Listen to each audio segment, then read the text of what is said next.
Assalamualaikum warahmatullahi wabarakatuh. Apa kabarnya teman-teman semua? Semoga selalu dalam keadaan sehat ya. Meskipun mungkin sekarang di situasinya lagi banyak banget tugas yang dikerjain, tugas kuliah, laporan praktikum dan lain sebagainya. Semoga itu semua bisa segera dituntaskan dengan baik dan lancar-lancar terus ke depannya. Nah, Kak Abdul nih, kalau kita kenalan dulu, perkenalkan, nama aku Rizkia Huba dari Pertanian 2019. Di sini aku akan menemani teman-teman sebagai moderator dalam acara bincang PKM podcast. Teman-teman nanti bisa saksikan di YouTube maupun Spotify. Nah, di sini aku nggak sendiri teman-teman. Di sini aku ada bersama Mas Aan Munandar. Nanti Mas Aan akan cerita banyak tentang per PKM-annya dan teman-teman bisa ngambil banyak insight nih dari Mas Aan. Kita sapa dulu kali ya Mas Aan. Gimana kabarnya Mas Aan? Alhamdulillah kabarnya baik-baik aja, masih baik-baik.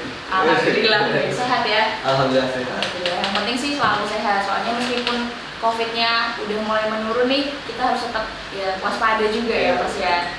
Sibuk apa Mas An? Sekarang mungkin sibuk kuliah kayak umumnya sama di organisasi, kegiatan organisasi juga. Karena di akhir periode pasti banyak kegiatan, jadi masih di sekitar gitu. Keren. Mas An nih udah jadi narasumber PKM, terus sibuk organisasi juga. Pegang apa Mas di organisasi? Di organisasi, di himpunan, aku di bagian divisi pengembangan sumber daya manusia. Oh, gitu.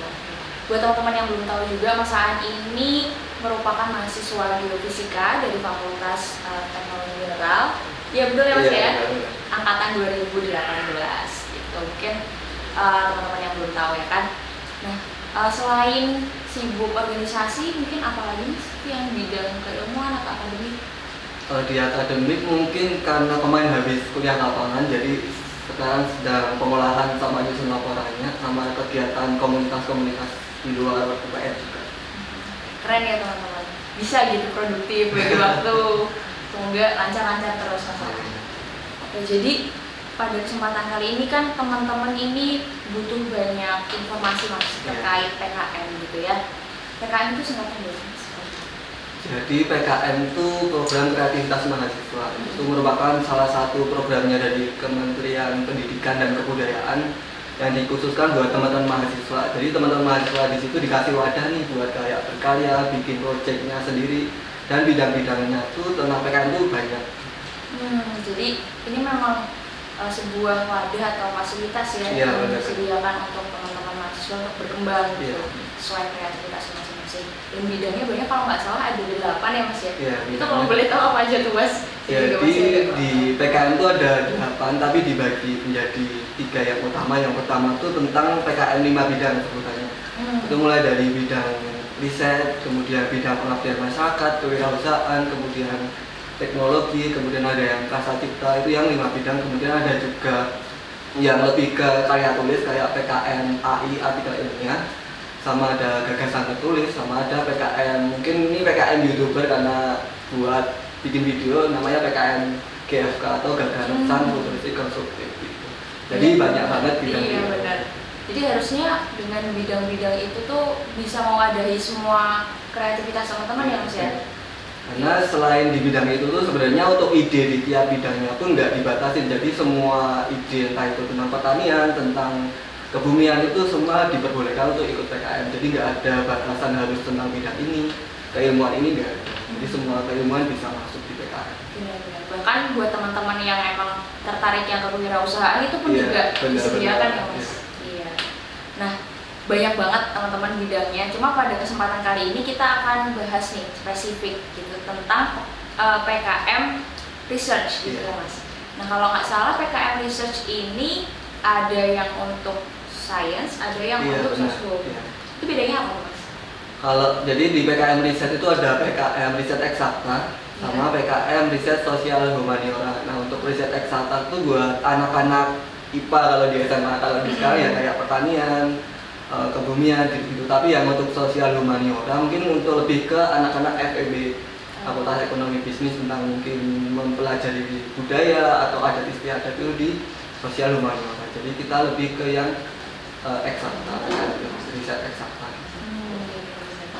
teman-teman, ini aku mau ngasih fun fact juga nih. Mas Aan itu sebelum, jadi udah 2 kali ikut PKM ya Mas ya. Yang pertama itu tahun 2000 berapa Mas? 2019. 2019. Jadi Mas Aan waktu itu semester 2 waktu awal itu tentang Sekolah Rakyat Serdadu Kumbang kalau nggak salah. Dari ini Mas Aan itu mendapatkan medali emas untuk kategori poster. Nah itu termasuknya PKM pengabdian masyarakat berarti ya Mas? Iya, PKM pengabdian masyarakat.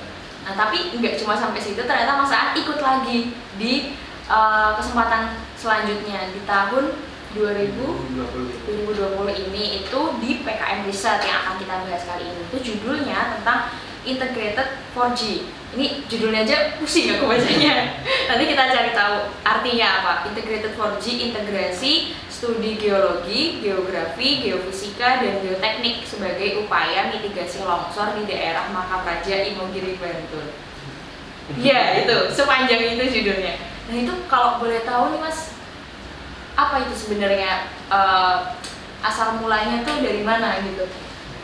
Jadi mungkin kalau diceritain nggak seribet judulnya, karena itu sebenarnya penggabungan dari praktikum-praktikum yang ada di Fakultas Teknologi Mineral. Misalnya di geologi nanti dia pemetaan geologi, kemudian yang di geografi, di geologi juga ada praktikum geografi. Kemudian yang geofis juga ada praktikum geolistrik, itu untuk metode geofisnya itu juga ada bagiannya. Dan yang terakhir geotek itu dari anak pertambangan. Jadi kami dari 3 jurusan. Jadi sebenarnya kalau diulik satu persatu sebenarnya simpel-simpel aja, cuma digabungin gitu loh buat mitigasi bencana tanah longsor gitu. Iya, di daerah Bantul ya. Iya benar. Nah ini ya sangat-sangat aplikatif ya Mas Iya, ya, maksudnya buat masyarakat juga. Berapa orang kalau boleh tahu ini? Untuk PKM Riset sendiri itu minimal 3 dan maksimal 5. Nah untuk kelompokku sendiri kemarin itu 5 orang. 5 orang dari berapa jurusan? Dari 3 jurusan. Jadi teman-teman bisa ya PKM ini dari berbagai macam jurusan, bahkan itu sangat-sangat dianjurkan gitu, berbeda angkatan, berbeda jurusan gitu. Nah ini ada satu hal yang menarik tadi Mas Aan bilang kalau judulnya ini sebenarnya itu cuma mengulik-ngulik dari praktikum-praktikum. Iya benar. Nah ini menurut aku pribadi juga satu hal yang penting teman-teman buat kita memperhatikan dan memahami praktikum-praktikum yang kita lakukan gitu ya. Mungkin di situasi sekarang, di situasi pandemi teman-teman banyak yang ngeluh nih Mas, ya kan? Karena praktikumnya tuh nggak bisa offline, nggak bisa langsung ke lapangan gitu. Tapi harusnya ya semoga ini nggak bisa tidak menutup kemauan dan keinginan kita untuk memahami praktikum tersebut. Karena ternyata ya Mas Aan berhasil break the limits gitu, kayak bisa mengakumulasikan semua ilmu yang didapat dari praktikum-praktikum itu. Keren banget. Jadi intinya ini sebuah studi untuk apa ya, mencegah atau sebagai upaya mitigasi gitu ya longsor di daerah Makam Raja Imogiri Bantul. Nah, teman-teman bisa tuh kulik-kulik apa kira-kira yang bisa dijadikan judul baru yang inovatif, yang kreatif gitu, bisa dari daerah-daerah sekitarnya gitu. BTW Mas, ini kenapa milih di Bantul? Karena sebenarnya di Jogja tuh daerah rawan longsor tuh banyak, terutama di daerah Gunung Kidul, daerah Bantul. Tapi yang kami fokuskan di sini di daerah Makam Raja Imogiri, karena kenapa? Di dekat Makam Raja itu udah pernah terjadi bencana tanah longsor sebanyak 2 kali. Nah itu dulu awal-awal kan kita juga nyari-nyari di mana sih tempat yang rawan, di mana tempat yang bisa dilakukan riset ini. Kita nyarinya nggak datang ke lokasinya, tapi kita nyari di Google Earth. Nah, di Google Earth kan kelihatan kayak bukitnya di mana. Terus kita ada warnanya juga. Ya, kita telusuri, ini kayaknya ada daerah yang longsor tuh benar-benar kelihatan di Google Earth. Jadi kami ambil di daerah situ. Nah ini Mas, balik sedikit, kan kalau di pandangan saya nih, begitu dengar PKM Riset itu udah kebayang pusingnya gimana. Nah itu kenapa Mas pilih PKM Riset? Jadi mungkin untuk PKM Riset sendiri sebenarnya untuk pelaksanaannya tuh benar-benar kayak praktikum biasa. Kita ambil data di lapangan, kita ngolah sendiri ya kayak gitu. Terus mungkin yang menariknya dari PKM Riset ini, kita benar-benar bisa melakukan penelitian sendiri, proyek kita sendiri. Kan kalau di praktikum kita diarahin, tapi kalau di PKM ini kita bisa nentuin sendiri, ambil data sendiri. Itu menurut teman-teman mungkin itu juga menjadi kebanggaan buat teman-teman juga. Dan di PKM riset ini setelah teman-teman dapat data, ngelakuin penelitian tuh, datanya itu tuh bisa dipakai buat skripsi, dipakai buat masukin ke paper, jurnal dan sebagainya gitu. Jadi teman-teman yang mengincar PKM riset pasti ujung-ujungnya buat jurnal, buat skripsi kayak gitu. Berarti penting dari awal punya motivasi ya Mas, Iya. yang beralasan gitu, yang Iya. reasonable buat melakukan PKM riset ini gitu ya. Soalnya aku juga kebayangnya kalau misal kita nggak benar-benar punya motivasi yang kuat, nanti tuh takutnya goyah gitu di tengah Iya. jalan, kan sering gitu ya Mas. Iya. Pernah nggak tuh Mas kayak gitu? Kalau gitu Rasa capek gitu. sering sih, maksudnya kayak udah ngerjain terus langsung seminggu nggak ngapa-ngapain kayak gitu sering, tapi ya emang waktunya buat istirahat tuh ada sendiri, buat ambisnya Ambis. teman-teman ada sendiri. Ada gitu. sendiri Iya. juga, iya. Nah, tadi kita udah ngomongin alasan kenapa Mas Aan milih PKM riset dan lain sebagainya. Sekarang mungkin teman-teman pengen tahu juga ya Mas, gimana sebenarnya cara cari topik dan latar belakang yang sesuai dengan judul yang kita pilih gitu. Jadi sebenarnya buat cari topik di PKM riset tuh cari masalah-masalah yang kekinian. Kalau misalkan pertanian pun itu juga tren banget kan di Indonesia terkait pertanian. Apalagi salah satu goals dari SDGs juga di pertanian dan ketahanan pangan pasti itu juga dilirik, karena kalau kita lihat di PKM kemarin aku presentasi itu kebanyakan anak-anak kimia. Jadi tentang topiknya tuh anak-anak kimia gitu. Nah mungkin pertanian ini juga berpotensi besar gitu buat di PKM ini. Kemudian sebenarnya cari topik itu cari masalah sih sebenarnya. Kita masalah apa misalkan di praktikum nih. Oh di praktikum misalkan ada praktikum di pertanian, misalkan kayak cari komposisi pupuk nih misalkan. Komposisi pupuk buat tanaman. Nah, kita misalkan nemu unsur yang baru, ya kita coba itu doang.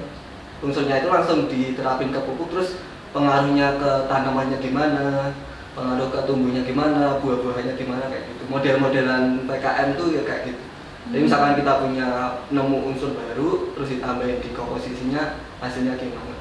Karena mungkin nggak yang kayak ribet-ribet, karena kalau misalnya dilihat dari PKM riset yang lain, aku lihat tuh ada yang aneh lebih tepatnya buat apa. Misalkan nih kita pengen bikin beton fondasi gitu. Nah dia nambahin cangkang telur. Gimana pengaruh cangkang telur buat kualitas si betonnya ini. Padahal kan kalau kita bayang-bayang ke depannya kan aneh kan, maksudnya bikin beton gede nanti cangkangnya berapa kilo, berapa ton gitu. Jadi sebenarnya Alice ada ide tadi, terus dibikin yang kayak seolah-olah idenya tuh menarik, gimana caranya itu juga cari di Google. Misalkan kita punya penelitian tentang X, kita cari di Google, di pencarian Google. Kalau ada yang serupa itu pasti bakal nggak lolos ke pendanaan. Tapi kalau misalkan memang itu nggak ada penelitian sebelumnya tentang ide itu pasti bisa, karena yang paling dicermati sama diwajib itu keterbaruan. Ini pernah dilakukan penelitian belum sih? Penting. Berarti kalau dirangkum tuh tadi pertama bisa cari masalah dari sekitar, cari yang kekinian ya Mas ya. Terus pasti dewan juri itu cari yang terbarukan gitu ya. Jadi teman-teman bisa juga baca-baca dari PKM sebelumnya atau penelitian sebelumnya, terus dicari yang menarik, yang bisa dikembangin, bikin hal baru gitu ya Mas. Ya benar-benar itu udah tips tersendiri tuh teman-teman. Keren. Kalau Mas Aan sendiri kemarin proses nyari topik yang buat riset itu gimana? Awalnya emang udah kepikiran dari lama atau langsung main ke Bantul, oh ini potensi longsor atau gimana? Itu dapatnya sama teman-temanku dari Geofis, kan kita ada praktikum yang tadi geolistrik. Nah di praktikum geolistrik itu ada yang nentuin bidang licin tanah longsornya. Nah kita cuma nentuin bidang licinnya, kita ini nanti daerah yang dilakuin penelitian geolistrik itu di mana. Terus nanti setelah kita tahu bidang licinnya tuh mau diapain, itu kan yang menjadi pertanyaan buat kami.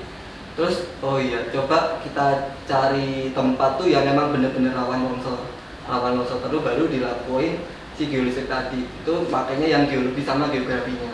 Nah kemudian setelah tahu bidang licinnya tadi, setelah tahu di gimanain, itu di perkuatan lerengnya gimana, perkuatannya itu pakai yang geotekniknya. Jadi permasalahan di awal ya karena kebingungan di geopraktikum tadi. Ini gimana? Kita cuma tahu gini doang, harus digimanain, makanya ditambahin ilmu-ilmu yang lain. Berarti waktu praktikum itu apakah langsung tercetus bisa nih jadi ide PKM, atau pas PKM, pas mau ikut PKM keingetan? Itu udah ada gambarannya, sebenarnya idenya tuh udah kayak lama gitu, karena di PKM itu sebenarnya yang lama tuh cari idenya. Benar. Karena kayak udah beberapa bulan, kayak 3-4 bulan itu kita mikir bikin di PKM apa ya, karena kalau bikin proposal pun 10 hari, 20 hari kan jadi cuma 10 kan. Iya. Lebih lama cari idenya, jadi di 2-3 bulan itu lebih ke ngembangin ide-idenya aja, kayak gambarannya mau digimanain. Berarti waktu itu Mas Aan waktu pas praktikum mengalami kebingungan itu terus dicatat mungkin ya Mas? Iya, diingat-ingat gitu. Nah benar tuh Mas, soalnya aku pribadi pun dan mungkin teman-teman yang nonton juga pernah ngalamin, kita lagi duduk santai atau lagi ngerjain sesuatu tiba-tiba randomly itu kepikiran sesuatu. Nah kadang kalau nggak dicatat itu suka lupa. Jadi mungkin itu bisa tuh teman-teman dicatat kalau kepikiran apa yang kira-kira menarik buat braindance gitu. Jadi nanti kalau misalnya suatu saat pengen ikut satu lomba atau PKM itu bisa langsung dibedain. Jadi proses cari idenya cepat, cari topik. Oke Mas. Nah ini mulai masuk ke sesi-sesi yang paling penting nih. Ada nggak Mas tips and trick gitu buat teman-teman yang entah mereka mungkin newbie di PKM atau kemarin belum lolos dan pengen ikut lagi, untuk benar-benar konsisten dan punya niat yang kuat gitu dari awal? Kalau buat tipsnya lebih misalkan nih buat teman-teman misalkan mahasiswa baru terutama pengen ikut PKM, tapi kan kadang kayak aku dulu di timku yang awal itu kan kita pengen banget PKM riset gara-gara bisa skripsi, bisa buat jurnal. Tapi insecure kan awal masuk kuliah langsung PKM riset meneliti apa ya kan, masalah aja insecure. Kita belum dapat tentang praktikumnya, belum dapat ilmunya, terus bisa ada di bidang-bidang lain kayak PKM pengabdian masyarakat, kewirausahaan itu nggak harus terikat bidang ilmunya kita. Bahkan pertanian itu ya PKM kewirausahaan sama pengabdian masyarakat itu nggak ada skemanya pertanian. Bisa kayak punya aku itu saudara Kumang itu bisa ke pendidikannya kayak gitu. Terus buat yang memang pengen riset, mungkin karena PKM itu proposalnya masih kayak akhir tahun atau awal tahun depan, mungkin mulai dari sekarang cari-cari ide dulu. Nggak perlu ide yang bener-bener wow banget, tapi kayak ide itu sebenarnya biasa, tapi kita cari yang kurang dari praktikum misalkan itu apa, terus mulai dari sana dikembang-kembangin aja. Kalau misalkan praktikum ini praktikum pupuk misalkan, buat pupuk atau apa, pupuk ini nanti hasil tanamannya gimana, misalkan kita tambahin unsur apa itu nanti gimana, seberapa akibatnya kayak gitu. Terus bisa juga kayak cari judul-judul PKM yang kemarin, kenapa sih dapat gambaran juga kan, ada yang mirip kayak gini. Pasti itu bisa dikembang-kembangin gitu. Karena PKM itu sebenarnya walaupun udah ada penelitian sebelumnya nih, nah teman-teman kayak nambahin PKM-nya tuh kayak nge-remake yang sebelumnya, kayak diganti metodenya, ditambahin metodenya, itu bisa. Jadi kayak dimodifikasi lah. Berarti tadi tuh kuncinya yang penting start early ya. Kayak kalau bisa sih, kalau emang ada niatnya dari sekarang ya mulai dari sekarang tuh bisa teman-teman breakdown tuh kira-kira punya ide apa yang menarik. Gak usah muluk-muluk dulu nggak apa ya Mas. Gak usah yang pengen terlalu wow dulu, yang penting ada dulu gitu dan tahu itu sebenarnya tujuannya kemana, untuk apa kayak gitu. Baru nanti disesuaikan kira-kira ini masuk ke PKM mana sih gitu. Atau mungkin dibalik juga bisa ya Mas ya. Pengen ke PKM mana dulu, baru nanti kita cari gitu topik sama idenya. Tadi juga Mas Aan jelasin banyak tentang apa namanya insight-insight baru di pertanian itu bisa kayak gimana aja gitu ya, bisa memodifikasi perlakuan mungkin dan lain sebagainya. Itu nanti bisa membantu teman-teman di skripsi dan lain-lain gitu. Nah mau tanya Mas, kelebihan dari ikut PKM-nya atau manfaat yang bakal didapat teman-teman? Jadi manfaat yang didapat tadi dari semua PKM itu sebenarnya bisa buat dimasukin ke jurnal, dimasukin ke positif dan sebagainya, itu bisa banget. Jadi datanya kan itu data hasil PKM itu data teman-teman pribadi. Jadi bisa dipakai buat apapun dan bisa dipakai buat skripsi.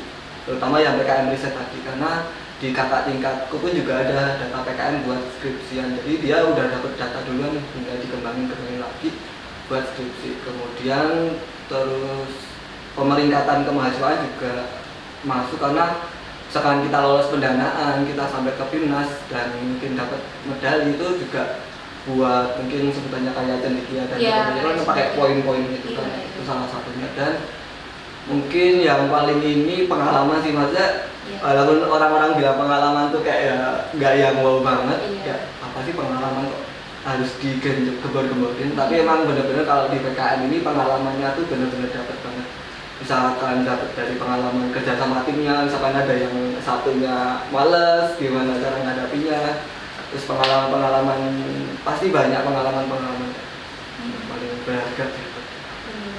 Pengalaman ya, prosesnya berarti harus dinikmati banget ya prosesnya. Terutama prosesnya, karena kan PKM itu 3-5 bulan.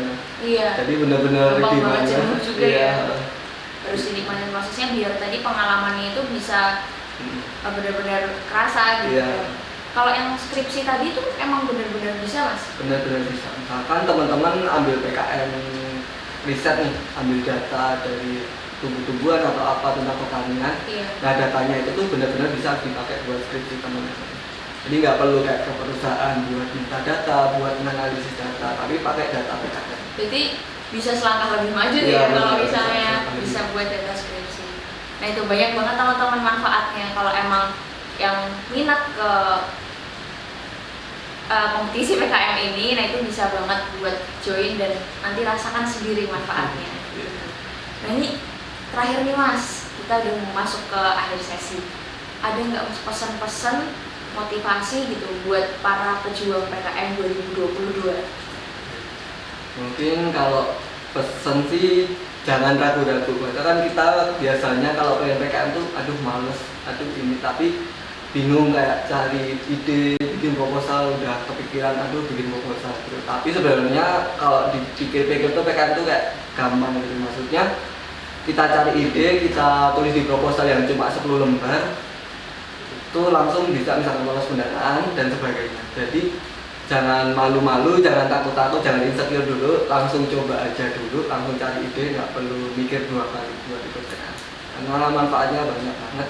Dan mungkin perjuangan buat proposalnya pun juga nggak yang seribet praktikum. Misalkan kalau praktikum kayak bikin laporan 50 lembar, 30 lembar, kalau proposal kan cuma 10 lembar aja. Jadi jangan udah overthinking dulu, aduh bikin ini, bikin itu, nggak usah. Jadi langsung eksekusi aja, nggak usah perlu pikir panjang gitu. Langsung eksekusi aja, jangan pikir panjang. Sama tadi jangan insecure duluan. Emang bener sih kadang kalau kita insecure duluan tuh nggak mulai-mulai gitu ya Mas ya, takut segala macam. Padahal kalau emang tujuan dan niatnya mau belajar dan dapat manfaatnya tuh dimulai aja gitu, nanti prosesnya mengalir gitu ya Mas.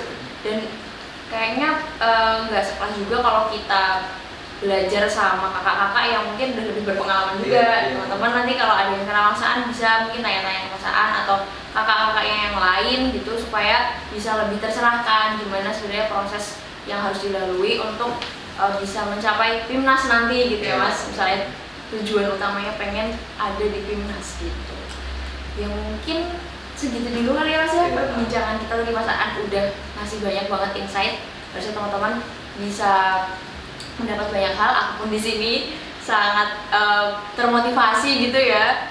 Kalau misalnya nanti kita ada waktu, ada keinginan gitu untuk ikut PKM, sangat-sangat bisa digenjot lagi gitu dari motivasi yang ada di Mas tadi.